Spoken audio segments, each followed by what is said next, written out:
नमस्कार बच्चों, मैं रेखा चौहान अपने YouTube चैनल भाषा एकेडमी में आपका स्वागत करती हूँ। बच्चों, आज मैं आपको CBSE बोर्ड NCERT कक्षा 9वीं की हिंदी पाठ्यपुस्तक स्पर्श भाग 1 का पाठ 2 दुख का अधिकार बताने वाली हूँ। इस पाठ के लेखक यशपाल जी हैं। सबसे पहले हम लेखक परिचय देख लेते हैं। वो इस प्रकार है। लेखक यशपाल जी का जन्म फिरोजपुर छावनी में सन 1903 में हुआ। इन्होंने आरंभिक शिक्षा स्थानीय स्कूल में और उच्च शिक्षा लाहौर में पाई। यशपाल जी की कुछ प्रमुख कृतियां हैं बच्चों: देशद्रोही, पार्टी कामरेड, दादा कामरेड, झूठा सच तथा मेरी तेरी उसकी बात सभी उपन्यास, ज्ञानदान, तर्क का तूफान, पिंजड़े की उड़ान, फूलों का कुर्ता, उत्तराधिकारी सभी कहानी संग्रह और सिंहावलोकन आत्मकथा है। मेरी तेरी उसकी बात पर यशपाल जी को साहित्य अकादमी पुरस्कार भी मिला है। यशपाल की कहानियों में कथा रस सर्वत्र मिलता है। वर्ग संघर्ष, मनोविश्लेषण और पैना व्यंग इनकी कहानियों की विशेषता रही है बच्चों। एक दृष्टि इस पाठ परिचय की ओर भी देख लेते हैं। वो इस प्रकार है: दुख का अधिकार यशपाल की मर्मस्पर्शी व्यंग्यात्मक कहानी है। यशपाल जी ने यह सिद्ध किया है कि गरीब दुख में दुखी भी नहीं हो सकता। दुख को मनाने का अधिकार केवल अमीरों को है। इस रचना में समाज में व्याप्त अमीर गरीब के भेदभाव पर चोट की गई है।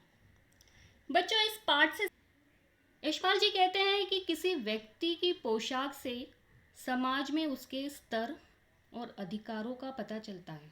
साथ ही वो व्यक्ति गरीब वर्ग का है या अमीर वर्ग का, ये भी पता चलता है।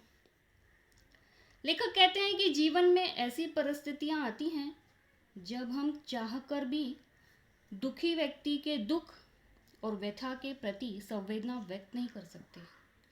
हमारी महंगी पोशाक देखकर गरीब दुखी व्यक्ति हमसे नहीं खुलता और कई बार पोशाक हमें गरीबों के पास जाने से रोकती है। अमीरी गरीबी का भेद पोशाक ही करती है। हम अगर उच्च वर्ग के हैं तो हमारी पोशाक हमें निम्न वर्ग से जुड़ने में बाधक होती है। बच्चों, आपसे अनुरोध है कि आप वीडियो को अंत तक देखने का प्रयास करें, क्योंकि आपके इस पाठ्य से संबंधित मौखिक और लिखित प्रश्नों के उत्तर इस सारांश में मिल जाएंगे। तो चलते हैं। कहानी यहाँ से शुरू होती है। भगवाना नाम का 23 साल का युवक था। भगवाना के पास 1.5 बीघा जमीन थी। उस पर खेती करके वह अपने परिवार का भरण पोषण करता था। वो घर में अकेला कमाने वाला था। कभी कभी बाजार में वो खरबूजे बेचने भी जाया करता था। उसके घर की आर्थिक हालत ठीक नहीं थी। वो सबकी उम्मीदों का केंद्र और सहारा था। वह घर की आशाओं को पूरी करने के लिए कड़ी मेहनत करता था। इस सिलसिले में उसे अनेक काम करने पड़ते थे। उसके घर में उसकी बूढ़ी माँ, पत्नी और बेटा बेटी थे। एक दिन सुबह जब वो पके खरबूजों को चुन रहा था तो सांप पर पैर पड़ने के कारण सांप ने उसे डस लिया। गरीब बुढ़िया माँ ने सांप के जहर से लड़के को बचाने के लिए झाड़ फूंक करवाया। नागदेव की पूजा के लिए दान दक्षिणा दी गई। घर में जितना अनाज था दान दक्षिणा में चला गया। बुढ़िया के साथ परिवार के सभी लोग भगवाना से लिपट कर रोए, लेकिन सभी कोशिशों के बाद भी उसकी मृत्यु हो गई। घर में बच्चे और दूसरे लोग भूख से तड़प रहे थे। बुढ़िया की बहू बीमार थी। घर का बचा हुआ पैसा दान दक्षिणा में समाप्त हो चुका था। बड़ी विवशता में बुढ़िया को बेटे की मृत्यु के दूसरे ही दिन खरबूजे बेचने जाना पड़ा। लेखक ने यह बताना चाहा है कि मृत्यु के कठोर दुख में भी भूख का अंत नहीं होता। अपने परिवार वालों की भूख मिटाने के लिए ही बुढ़िया को ये काम करना पड़ा। मौत के बाद 13 दिन का सूतक होता है, फिर भी भूख से तड़पते बच्चे व बहू बिस्तर पर देख बुढ़िया को बाजार जाना पड़ा क्योंकि वह अत्यंत साहसी और हिम्मत वाली महिला थी। खरबूजे बेचने वाली स्त्री के बारे में बाजार में आए लोग कई तरह की बातें कर रहे थे। एक आदमी ने तो नफरत से थूकते हुए कहा कि बेटे की मृत्यु को अभी कुछ ही समय हुआ है और वो दुकान लगाकर बैठी है। उसने उस बुढ़िया को कई ताने दिए। लोगों के अनुसार उसे घर पर बैठकर शोक मनाना चाहिए था, जबकि वो पैसा कमाने के लिए बाजार में आ गई है।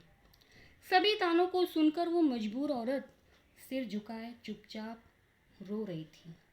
लेखक उस स्त्री की अपेक्षा उच्च वर्ग का था और उसकी पोशाक दोनों के बीच बाधा बन गई थी।